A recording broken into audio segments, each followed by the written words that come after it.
Hey guys, on today's tutorial I'm going to teach you how to use these maps. So once you have it selected, with the same thing that you guys fire, okay, once you guys fire a pistol or something, that's the same thing to work this thing.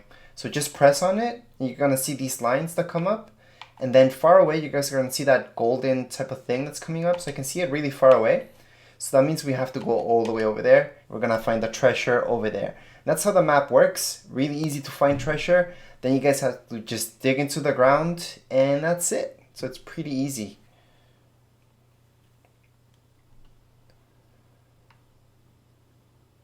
So right now it's in tilted, so that means it's kind of hard to get in there without dying or fighting a ton of people.